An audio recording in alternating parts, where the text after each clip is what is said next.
Olá, meus queridos, paz do Senhor. Nós vamos agora para a nossa sexta aula, ainda falando sobre a questão de como nós devemos valorizar as pessoas, né? Nós vamos trazer agora uma segunda parte. É um assunto, querido, que, na verdade, ele é muito importante para a questão do ministério. Nós precisamos ter um entendimento correto em relação a isso aí. As pessoas são importantes, querido, e nós precisamos investir nelas, trabalhar nelas, acreditar nelas, e assim elas vão amadurecer e desenvolver. Lute por pessoas, querido. Eu acredito que dentro de pouco tempo elas vão conseguir se desenvolver, crescer, ter capacidade de viver coisas novas. Esse é o propósito, tá? Então, quando a gente trata essa questão de pessoas, nós vemos e entendemos que Jesus investia, né, irmão? Jesus trabalhava. Jesus acreditava nas pessoas, querido. Jesus deixou bem claro que nós devemos viver isso aí, tá? Porque ele acreditou em nós. Eu e você somos fruto disso, de alguém que acreditou em nós, mesmo a gente não tendo nada para oferecer. E o próprio Jesus, querido, acreditava em pessoas. Além dele trazer a libertação, ele mostrava que as pessoas eram capazes de viver coisas novas. E é isso que eu quero tratar. Tá? A primeira coisa que eu quero tratar é um texto que está lá no livro de Marcos, capítulo 5, versículo 1. Tá? Quando Jesus chega à província dos Gadarenos. E eu quero mexer nisso aí. Tá? E chegando a outro, não presta atenção nesse texto porque ele é interessante, tá? Isso fala do investimento de Jesus. E chegando ao outro lado do mar, da província dos Gadarenos, e saindo do barco, lhe saiu logo ao encontro dos sepulcros um homem, com espírito imundo, o qual tinha sua morada nos sepulcros, e nem ainda as cadeias o podia prender. Não pense em alguém endemoniado, talvez um dos maiores endemoniados da Bíblia. Gente, a Bíblia fala que ele vivia nos sepulcros, em cemitério, tá? E nem ainda as cadeias o podia prender. O demônio que agia nele explodia as cadeias. Então pensa, tá? Por ter sido muitas vezes preso por grilhões e cadeias, as cadeias foram por eles feitas em pedaços e os grilhões em migalhas. Ninguém podia amansar. Era alguém feroz, né? Alguém bruto, endemoniado, né? Alguém numa situação terrível. E andava sempre de dia e de noite, clamando pelos montes e pelos sepulcros e ferindo-se com pedras. Então pense em alguém descontrolado, né, que andava se ferindo, tá? E dia e noite, sem destino, totalmente dominado por Satanás. Quando viu Jesus ao longe, correu e o adorou. E clamando com grande voz, disse: Que tenho eu contigo, Jesus, Filho de Deus Altíssimo? Conjuro-te, ó Deus, que não me atormentes. Ele não queria sair de onde ele estava, né, da pessoa. Porque dizia: sai desse homem, espírito imundo, Jesus disse. E perguntou-lhe: qual é o teu nome? E ele respondeu: Legião é o meu nome, porque somos muitos. E rogava-lhe muito que enviasse para fora daquela província.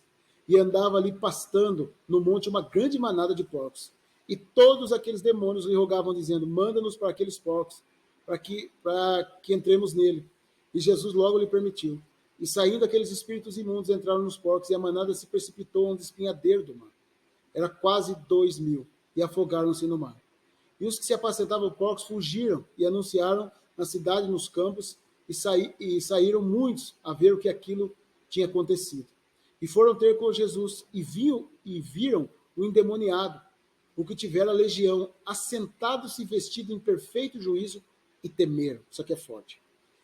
E aquilo que tinha visto, contaram-lhe o que acontecera com o endemoniado e acerca dos porcos. E começaram a rogar-lhe que saísse dos seus termos. E entrando no barco, rogaram-lhe que for o endemoniado que deixasse estar com ele. Jesus, porém, não lhe permitiu. Mas disse: vai para a tua casa, para os teus, e anuncia-lhe quão grandes coisas o Senhor te fez, e como teve misericórdia de ti. E ele foi e começou a anunciar a Decápolis quão grandes coisas Jesus lhe fizera. Todos se maravilharam. Irmão, esse texto para mim é um dos textos assim, que mexe bastante comigo. Mexe bastante comigo porque eu não vivi esse nível, né, que esse cara viveu, está endemoniado dessa forma. Mas eu também estava perdido, eu também estava fora do padrão de Deus, e Deus também confiou em mim. Irmão, o gadareno, ninguém podia prender ele, querido. Ele estava numa situação terrível. Eu acredito que endemoniado como ele, eu não vi na Bíblia. Tão terrível, querido, que ninguém. E vivia em cemitério. Quando falo em cemitério, irmão, eu acredito assim, querido, no mínimo poderia comer restos humanos. A coisa deveria ser feia, querido. Ser feia. Ele se cortava. Então eu fico imaginando o estado que ele estava, né? não tinha cuidado nenhum com o corpo, era uma situação, parecia um bicho, né? E ele se converte, querido. Ele se converte. Jesus expulsa o demônio dele. E agora Jesus, como a cidade não aceitou, Jesus disse o quê? Eu estou voltando embora. Eu estou voltando embora. Aí esse homem que agora está em perfeito estado, juiz sentado aos pés de Jesus, ele diz, Senhor, eu vou com o Senhor também. E até um sentimento de gratidão, né, irmão? Ele está dizendo o seguinte, o Senhor me libertou, o Senhor me tirou dessa situação, eu quero ir embora com o Senhor também. Mas é interessante a resposta de Jesus. Jesus não lhe permitiu, querido. Mas Jesus disse, vai para a tua casa e anuncia os seus grandes coisas o Senhor fez por misericórdia de ti. Irmão, pensa o que Jesus está dizendo. Jesus está dizendo, você não precisa ir comigo, porque eu quero você aqui. Eu quero você como um pregador da palavra. Eu quero você como alguém que vai anunciar a minha palavra aqui. E a primeira coisa que eu destaco, querido, o cara não tinha teologia, irmão. Ele não conhecia profundamente a palavra de Deus. Foi um encontro real com Jesus. E o que Jesus disse para ele, anuncia para os outros o que eu fiz por você, que Deus teve misericórdia de ti. Irmão, ele está dizendo o seguinte, conta seu testemunho para os outros. Jesus valoriza as pessoas, querido. Jesus está colocando uma responsabilidade nele, em alguém que não tinha um nível de profundidade, nem de caminhar com Cristo.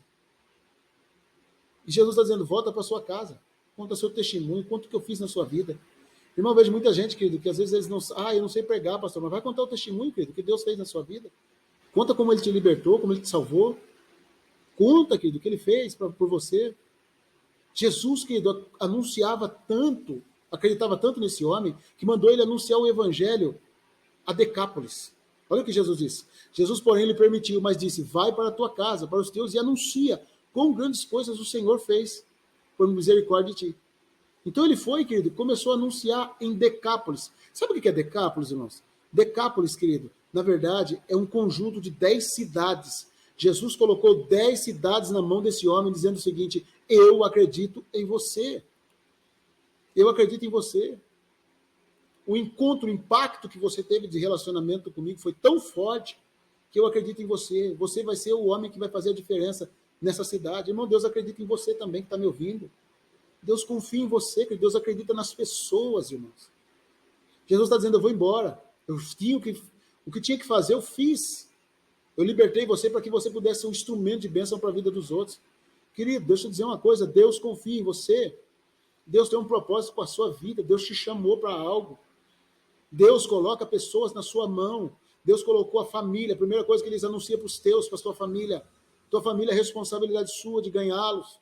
Depois ele diz o seguinte, eu vou colocar Decápolis, um conjunto de 10 cidades na sua mão, porque você foi chamado, não tinha teologia não, meu irmão. Não tinha, querido. Não tinha um conhecimento fantástico bíblico, mas tinha um impacto da glória de Deus. Tinha alguém que acreditava nele, e se chamava Jesus de Nazaré.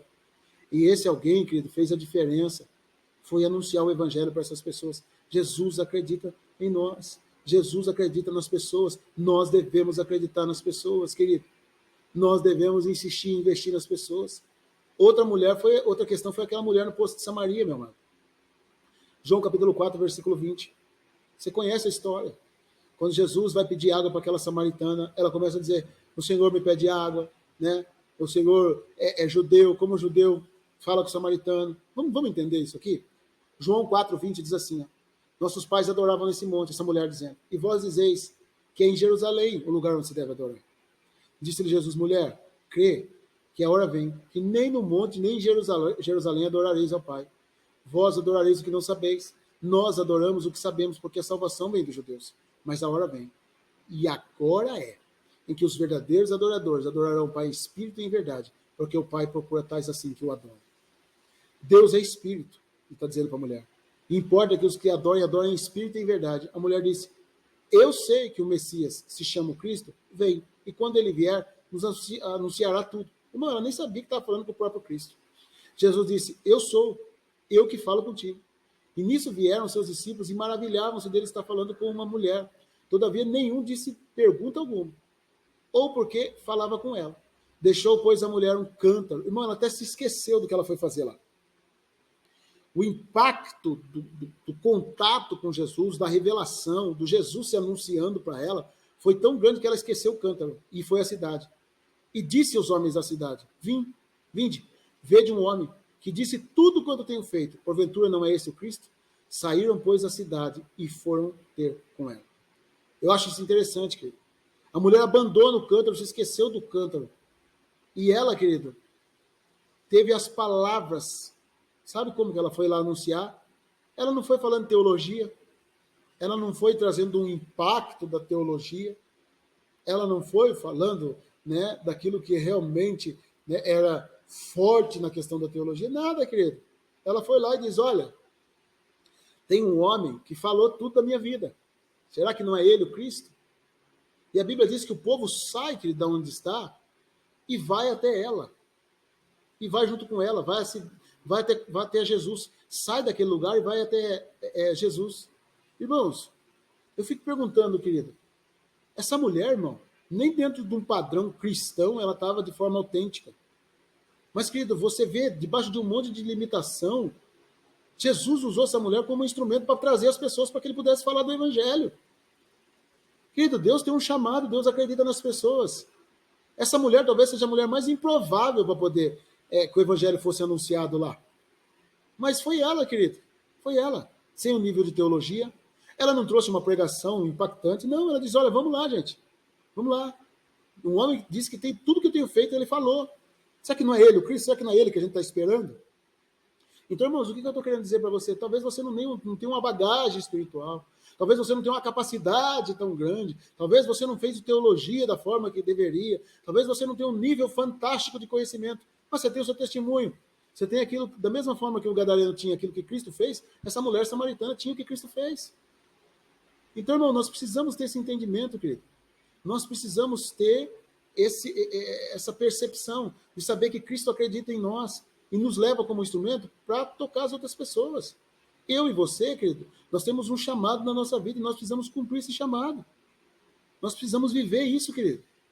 Nós precisamos nos encher para socorrer as pessoas.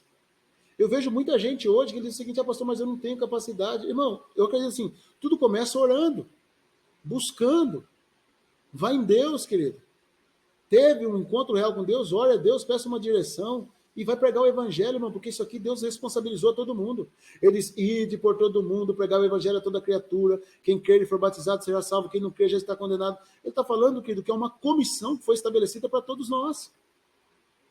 Agora, irmão, as pessoas hoje parece que desanimou com essa comissão, querido. Parece que estão tratando isso como uma sugestão de fazer ou não. Cristo, querido, não chamou um monte de gente só para estar dentro da igreja, se enchendo e não transbordar na vida dos outros. O planejamento de Deus, querido, é que a gente se encha sim, que a gente seja cheio sim, que a gente viva o propósito de Deus sim, mas que a gente transborde na vida das pessoas, irmãos. Esse é o planejamento de Deus, querido. Você quer ver um texto que nos ensina isso? Está lá no livro de Mateus, capítulo 17, versículo 1. A Bíblia diz assim, ó, 6 dias depois, tomou Jesus consigo a Pedro, Tiago e a João, seu irmão, e conduziu em particular a um alto monte, e transfigurou-se. Pensa em algo fantástico. Jesus se transfigurando na frente deles, e disse-lhe, diante deles, e o seu rosto resplandeceu como o sol. Eu fico imaginando que da glória dele, aquilo brilhando, fantástico, as suas vestes se tornaram brancos como a luz. Pensa numa visão fantástica. Você está no monte, não é todo dia no monte que a gente vê essas coisas, não, irmão. Não é todo dia no monte que a gente vê uma glória dessa aqui, não, querido. Tá? E a Bíblia diz, eis que apareceram ainda Moisés e Elias falando com ele. Pense, querido, que visão fantástica. Pedro está no monte, Tiago está no monte, João, irmãos, e de repente, a glória de Deus aparece. De um lado, querido, Moisés, simbolizando toda a lei. Ele falando, imagine se eu ouvir a voz de Moisés ali. Do outro lado, Elias, que simbolizava os profetas. E Jesus Cristo, que simbolizava a graça, estava ali. Pensa no encontro fantástico. E a Bíblia diz que Jesus está se transfigurando. O que deveria ser aquilo? Nada bobo, querido. Olha a conversa de Pedro. Olha o que ele fala. E Pedro, tomando a palavra, disse, Jesus, Senhor, bom é estarmos aqui. Bom estarmos aqui, como quem diz, acertamos o pé. É disso que eu estou falando. Olha o que ele está dizendo. Se queres, façamos aqui 3 tabernáculos, um para ti, um para Moisés e outro para Elias. Nada bobo, Pedrão. Ele está dizendo o seguinte, dentro de uma visão gloriosa dessa, de uma manifestação gloriosa dessa, dentro de algo sobrenatural que nós estamos vivendo, vamos ficar por aqui mesmo. E sabe o que eu acho interessante? Ele não está nem querendo construir tenda para eles, não. Ele diz, nós fica aqui no relento mesmo. Nós vamos ficar aqui no relento. Vamos construir uma tenda para o Senhor, uma tenda para Moisés e uma tenda para Elias. Vamos ficar por aqui, Senhor. A glória está grande, a unção está grande. Oh, mistério. Imagina, irmão, a empolgação dele. Talvez até nós, querido, ficaríamos empolgados de uma forma onde a gente não ia querer sair dali, não. Mas olha o que Jesus disse. Estando ele ainda a falar, eis que uma nuvem luminosa o cobriu, e uma nuvem saiu de uma voz, este é meu filho amado, em quem me compraz, escutai-o. E os discípulos, ouvindo isso, caíram com o seu rosto e teve grande medo. Então teve ainda a questão do próprio Deus trazendo uma manifestação dessa. E aproximando-se, Jesus tocou-lhe e disse, levantai, não tenhais medo. E erguendo eles os olhos, ninguém viram, senão unicamente a Jesus. E descendo eles do monte, Jesus lhe ordenou, dizendo, a ninguém conteis a visão, que o homem seja ressuscitado dentre os mortos. Os seus discípulos interrogaram, dizendo, por que dizem então os escribas que é mister, que Elias venham primeiro? E Jesus respondendo disse, em primeiro Elias virá primeiro e restaurará todas as coisas. Mas vos digo que Elias já veio e não conheceram, mas já fizeram tudo o que quiseram. Assim farão também padecer o Filho do Homem. Então estenderam os discípulos que falaram de João Batista. E quando então entenderam os discípulos que falaram de João Batista. E quando chegaram à multidão, aproximou-se dele um e pondo-lhe os joelhos, dizendo-lhe, Senhor, tem misericórdia de meu filho, que é lunático, e sofre muito, muitas vezes cai no fogo e muitas vezes cai na água. Interessante, querido, por quê? Jesus estava dizendo, vamos descer. Não vamos ficar aqui, vamos descer. E lá embaixo, querido, quando ele chega, a Bíblia diz que um homem chega dizendo, meu filho é lunático, precisa de ajuda. Muitas vezes cai na água, muitas vezes cai no fogo, ele está numa situação terrível. E eu trouxe aos seus discípulos, eles não puderam curá-lo. Respondeu Jesus, ó geração incrédula, até quando estarei com vocês? Até quando vos sofrereis? Trazei-no aqui. Repreendeu Jesus o demônio, que saiu dele. Desde aquela hora, o menino sarou. Deixa eu explicar uma coisa para você, querido. É muito bom o ambiente da glória de Deus. É muito bom o ambiente da presença de Deus. Né? Ver tudo isso que eles viram, a transfiguração, a glória, a unção, o poder. Mas, irmãos, ele precisava descer para expulsar o demônio. Por que nós nos capacitamos? Por que nós nos enchemos? Por que nós buscamos esse nível? Para poder descarregar na vida dos outros, irmão. Para poder se entregar pela vida dos outros, querido. Essa é a ideia, esse é o planejamento daquilo que é o ministério. Pedro estava dizendo, bom é estar aqui. Oh, alegria de estar aqui. Que gostoso estar aqui. Claro que é gostoso, querido. O ambiente da glória de Deus é fantástico. Traz um nível de alegria fantástico para a gente. Mas ele está dizendo o seguinte, vamos descer. Vamos descer, porque tem gente precisando. Tem demônios para ser expulsos, tem pessoas para serem curadas, tem pessoas para ser... Porque, irmão, na verdade é isso, querido. O ministério, irmãos, é poder se encher para poder tocar na vida dos outros, querido. É poder trabalhar na vida dos outros. Nós precisamos nos preocupar com as pessoas, irmãos, e ter um nível de entrega com elas. Porque senão, querido, a gente vai viver o quê? Se enchendo, vivendo só na nossa zona de conforto, só buscando para mim, isso é egoísta, querido. Isso não faz parte do ministério. O que Deus nos chamou para fazer foi para trabalhar, para depositar na vida das pessoas. O caso disso é Neemias. Irmão, eu fico pensando na vida de Neemias, me chama a atenção. O que Neemias, querido, que estava estabelecido, que estava bem, tá? Que estava numa situação tranquila, que não era profeta, então ele poderia dizer o seguinte, não é responsabilidade minha mexer com nada disso, estou fora, não vou mexer com questão de ministério. Irmãos, ele poderia ter um monte de desculpa para não poder trabalhar, para reconstruir a cidade deles e as muralhas. Mas foi isso que ele pensou? Não. Neemias capítulo 1, versículo 1 diz assim, as palavras de Neemias, filho de Acalias, e sucedeu que no mês que Quisleu, no 20º, estando em Suzã, e fortaleza que veio Anani, um dos meus irmãos, ele e alguns de Judá, perguntei-lhes pelos judeus que escaparam, o que restaram do cativeiro acerca de Jerusalém. E disseram, o restante que ficaram no cativeiro da província estão em grande miséria e desprezo. E o muro de Jerusalém fendido, as suas portas queimadas a fogo. E sucedeu que, ouvindo essas palavras, assentei-me e chorei. Lamentei por alguns dias, estive jejuando e orando perante o Deus dos céus. tudo que acontece com uma sensibilidade de Neemias, irmão. Irmão, Neemias, querido, ele chora. Ele se assenta. Ele diz o seguinte: como que está o povo? Ele está preocupado com as pessoas, irmãos. Irmão, ele está bem estabelecido, ele está bem instalado, ele era copeiro do rei, querido. Ele está tranquilo. Ele está numa posição, irmão, confortável. Então ele poderia ter dito o seguinte: eu estou aqui, estou tranquilo. Não, querido, ele chorou, ele se lamentou, ele jejuou pelas pessoas, ele esteve orando, ele foi buscar uma alternativa para poder ajudá-los, os irmãos deles, naquela situação difícil. Querido, deixa eu te perguntar, quanto tempo faz que você não chora por ninguém, irmão? Quanto tempo faz que você não chora pelas pessoas, querido? Nós precisamos voltar a amar, irmão, se entregar, se sacrificar, se envolver com as pessoas, querido, de novo. Ele chorou, querido. Ele poderia ter dito: eu nem profeta eu sou. Ele era copeiro, irmão. Ele poderia ter dito: não é responsabilidade minha. Mas ele foi construir algo, querido. Ele foi trabalhar para reconstruir a cidade. Irmão, deixa eu dizer uma coisa para você, querido. Deus espera que você se sensibilize com a vida das pessoas. Que você se entregue pela vida das pessoas. Deus, querido, quer que você viva de forma extrema aquilo que é o propósito dele.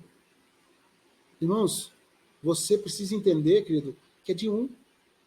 Neemias, querido, ele diz o seguinte: eu vou fazer, eu vou lutar. Ele pede madeiras, ele pede situações para o rei, para que ele possa ir lá construir de novo. Ele toma um posicionamento. Sabe o que Deus precisa? Que de uma pessoa que realmente tem um entendimento, que ela tem ministério, que ela pode fazer. Pessoas que têm o coração de se importar com as outras pessoas. Sabe, irmão? De olhar para as outras pessoas. Isso que é importante, querido. Deus, ele quer, muitas vezes, usar uma pessoa para um projeto maior. Eu gosto muito de Filipe. Filipe é um evangelista da época, né? E Deus me mostra algo muito importante em relação à vida de Filipe. Por quê? Por causa de uma pessoa, querido, Deus às vezes tem um projeto maior de alcançar e mudar a vida de muitos. Esse é o propósito, querido. Né? A Bíblia fala, por exemplo, que Deus tinha um propósito e fez uma promessa para os discípulos. Em Atos 1:8 diz assim: mas recebereis virtude, ou poder do Espírito Santo, que há de vir sobre vós. Sereis minhas testemunhas em Jerusalém, como Judeia, Samaria, até os confins da terra. Só, querido, dentro dessa promessa, a Bíblia diz que houve um comodismo. E por causa desse comodismo, começou uma perseguição muito grande. E a Bíblia diz que por onde eles iam pregando o evangelho. Tá? Eles pregavam por todos os lugares. E existe um contraste muito interessante em Atos 1:8, que a gente acabou de ler, em Atos 8:1. Porque em Atos 8:1 veio a cobrança. Né? Veio a cobrança de Deus para esse povo. E Deus trabalhava para que eles pudessem ser um instrumento para pregar a palavra. Mas olha que interessante o que acontece, querido, quando se trata de Filipe. Tá? Porque, irmãos, dentro dessa perseguição, Deus começou a usar homens para fazer a diferença. Atos 8:1, vamos começar a ler, para que você possa entender melhor. Diz assim, ó: e também Saulo consentiu na morte dele. Né? Saulo foi aquele que perseguiu, por exemplo, e consentiu na morte de Estevão. E fez naquele dia uma grande perseguição contra a igreja que estava em Jerusalém. Todos foram dispersos pelas terras, Judeia e Samaria, exceto os apóstolos. Então eram uns parramos de crente para tudo quanto é lado, pregando o evangelho. E uns homens piedosos foram enterrar Estevão e fizeram sobre ele grande pranto. Choravam por causa dele, né? Olha o que a Bíblia diz. E Saulo assolava a igreja, entrando pelas casas, arrastando homens, mulheres, e encerrava na prisão. Mas o que andavam dispersos iam por toda parte, anunciando a palavra. Então, enquanto eles estão sendo perseguidos, eles vão pregando. E descendo Filipe, a cidade de Samaria, pregava-lhes a Cristo. Irmão, Filipe foi um grande, querido, evangelista. Ele fez a diferença de uma forma muito poderosa. A Bíblia diz que quando eles foram perseguidos, ele desce a Samaria e ele começa a pregar a Cristo. E as multidões unanimemente prestavam atenção no que Filipe dizia, porque ouviram e viam os sinais que ele fazia. Pois que o espírito imundo saíam de muitos, os que tinham, clamando em alta voz, e muitos paralíticos, coxos, eram curados, e havia grande alegria naquela cidade. Ele começou um avivamento fantástico na cidade, querido. Pense num cara que começou a mover fantástico. Ele começou a pregar. Irmãos, era um evangelista. Era um diácono da época, querido. E a Bíblia diz que ele começou a pregar, e começou a trabalhar, e os demônios começaram a ser expulsos. Deus quer usar a gente para isso também, querido. Curar pessoas, paralíticos, coxos eram curados. Havia grande alegria, querido. Porque, irmão, quando se tem um ambiente assim, a alegria é muito grande, querido. Mas olha o que a Bíblia diz, estava ali um certo homem chamado Simão, que anteriormente exercera a cidade a arte mágica, e tinha iludido o povo de Samaria, dizendo que era um grande personagem, o qual todos atendiam, e desde o menor até o maior, dizendo, esse é de grande virtude de Deus. E atendiam-no porque já desde muito tempo havia iludido com artes mágicas. Olha o que a Bíblia diz. Esse homem, ele trabalhava lá, iludindo, mentindo com artes mágicas, né, e iludia o povo achava que ele era um grande homem. Né? Vamos continuar a leitura. Mas como crescem em Filipe, que lhes pregasse o reino de Deus e do nome de Jesus Cristo, que batizava tanto homens como mulheres, creu até o próprio Simão.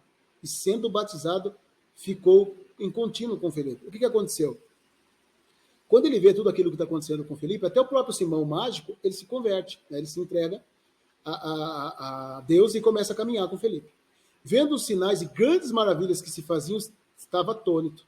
E os apóstolos, pois que estavam em Jerusalém, ouvindo Samaria que receberam a palavra de Deus, enviaram para Pedro e João, os quais, tendo descido, oraram para que recebessem o Espírito Santo. Então, os apóstolos que estão em Samaria ficam sabendo, né, que está acontecendo um avivamento na cidade, e eles descem para orar com imposição de mãos para que eles pudessem receber o Espírito Santo. Porque nenhum deles tinha sido descido o Espírito, mas somente eram batizados em nome do Senhor. Então lhes puseram as mãos, receberam o Espírito Santo, e Simão, vendo que pela imposição das mãos dos apóstolos era dado o Espírito Santo, lhe ofereceu dinheiro. Então Simão, que era mágico, que havia se convertido, agora o que acontece? Quando ele vê o mover acontecendo, ele ofereceu dinheiro. Ele diz, eu também quero desse poder, dessa unção. E querido, olha o que os apóstolos dizem para ele, dizendo, dai-me também a mim esse poder, para que aquele em que eu puser as mãos receba o Espírito Santo. Mas disse-lhe Pedro, o teu dinheiro seja contigo para a perdição, pois tu cuidaste que o dom de Deus se alcança por dinheiro. Tu não tens parte nem sorte nessa palavra, porque o teu coração não é reto diante de Deus. Presta atenção nessa frase, querido. O seu coração não é reto diante de Deus. Por que ele está dizendo isso? Irmão, vamos prestar atenção. Quem que mandava na cidade? Quem que mandava prender e soltar? Quem que era o cara que todo mundo olhava como um grande homem, como uma grande autoridade? Irmão, era esse homem. Então as pessoas estão olhando para ele, dizendo, ele é o cara. De repente chega Filipe, querido, e começa a fazer sinais e prodígios, e as coisas começam a funcionar, e ele, querido, ele começa a dizer o seguinte, perdi tudo. Eu não sou mais o cara da cidade, tudo bem. Ele vai e se converte também, abraça a fé. Mas o que acontece, querido? Quando ele vê essas coisas acontecendo, os sinais acontecendo, ele diz, eu também quero, e ele foi oferecer dinheiro. Irmãos, e a frase que me chama a atenção é, seu coração não é reto para com Deus. Ou seja, mesmo ele se convertendo, a motivação dele ainda estava errada. O ministério não se comprava, o ministério, querido, não era por dinheiro. Então, irmãos, nós precisamos entender a motivação correta do ministério, querido. O ministério não irmãos, ele brilhava. O ministério não é eu olhar para mim e dizer, nossa, eu sou o centro de todas as coisas. Não, querido. O ministério, na verdade, é eu poder fazer pelas pessoas. Eu poder tocar a vida das pessoas e abençoar a vida das pessoas. E me chama a atenção porque a motivação dele é errada. Era errado. Ele está dizendo, o seu coração não é reto diante de Deus. Embora ele já tivesse estado com Deus, tivesse se convertido, o coração dele não era reto. E é isso que nós precisamos vigiar, a motivação do nosso coração, querido. Porque muitas vezes nós queremos uma posição de destaque. Nós também queremos brilhar. Ele também queria... Porque, irmãos, eu fico imaginando, quando os apóstolos colocavam as mãos, eles eram cheios do Espírito Santo. Então ele começou a olhar aquilo e disse, eu também vou colocar as mãos, eu também vou aparecer, eu também vou fazer a diferença aqui. Só que o coração dele estava errado e a motivação errada. Então, querido, o que Pedro responde para ele? Ele diz, pois vejas que estás em fel de amargura, em laço de iniquidade. Respondendo Simão, disse, orai por vós, por mim ao Senhor, para que nada que dissesses venha sobre mim. Está dizendo, tenha misericórdia de mim. Ore por mim, porque nada disso venha contra a minha vida. Porque ele não entendia que a motivação dele era querer aparecer também, querido. A motivação não é aparecer, irmão. A motivação é tocar a vida dos outros. Tá? Então, o Filipe está fazendo a diferença, ele está empolgado com aquilo.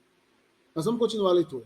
Tendo eles, pois, testificado, falando a palavra do Senhor, voltaram para Jerusalém, os apóstolos. Muitas aldeias dos samaritanos anunciaram o evangelho. Eles foram pregando, né, querido? E o anjo do Senhor falou a Filipe, dizendo, levanta-te, vai para o lado sul, ao caminho desde de Jerusalém para Gaza, que está deserto. Raciocine comigo isso aqui. Ele está no evangelismo profundo, ele está movendo, fazendo a coisa acontecer, ele está debaixo de um propósito maravilhoso.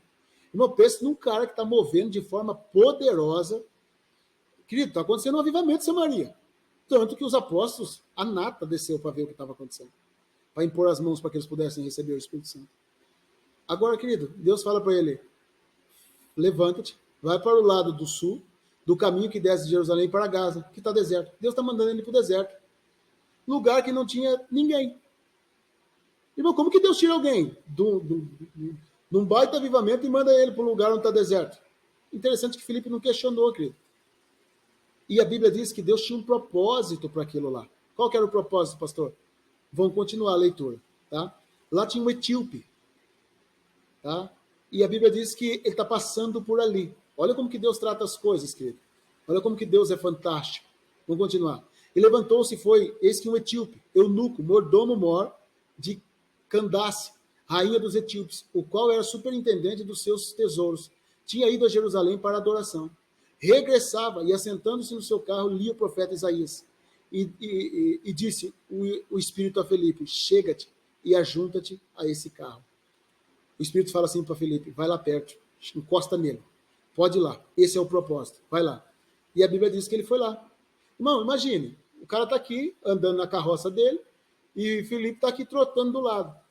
Olha o que a Bíblia diz, e correndo Filipe ouviu, que lia o profeta Isaías, e disse, entendes o que lê? Ele está dizendo, você está vendo, você está entendendo o que você está falando aí, que está lendo aí? E ele diz, como poderia entender eu, se alguém não me ensinar? E rogou a Filipe que subisse e se assentasse. Irmão, sabe o que me chama a atenção nisso aqui? Ele queria aprender, querido. Ele estava sedento. O povo quer aprender de Jesus, irmão. Nós precisamos ter disponibilidade em fazer. Ele saiu do meio do avivamento, querido, para tocar uma pessoa. E o lugar das escrituras que lia era esse. Ele estava lendo Isaías. Foi levado como ovelha para o matador, e foi o mudo, o cordeiro, a fim do que se tosquia, assim não abriu a sua boca. Na sua humilhação foi tirado, e seu julgamento a quem contar a sua geração, porque a sua vida tirara da terra. E respondendo o eunuco a Filipe, diz, rogo-te, quem me diz isto ao profeta? De si mesmo ou de algum outro? Então Filipe, abrindo a sua boca, começando as escrituras, lhe anunciou a Jesus. Ele estava lendo Isaías, e ele estava falando, né, citou Jesus, que era o profeta messiânico. E indo eles a caminho, chegaram ao pé da água, e disse ao eunuco, eis aqui a água, o que impede de eu ser batizado? Irmão, ele começou a pregar, lá em Isaías, a ponto de chegar na questão do batismo. Então, querido, você vê que ele gastou muito, mas muito tempo falando com esse homem, tá? Eu digo que nós precisamos gastar tempo com as pessoas. E disse Filipe, é lícito se creres de todo o coração. E respondendo, disse, creio que Jesus é filho de Deus. E mandou parar o carro, e desceram ambos a água, tanto Filipe como o eunuco, e batizou, né? Filipe o batiza. E quando saíram da água, o Espírito do Senhor arrebatou a Filipe, e não viu mais o eunuco, e jubiloso continuou o seu caminho. Irmãos, quando ele sai da água, ele tem um arrebatamento. Imagina que ele andou, mas muito tempo com esse homem, para conseguir explicar até a questão do batismo.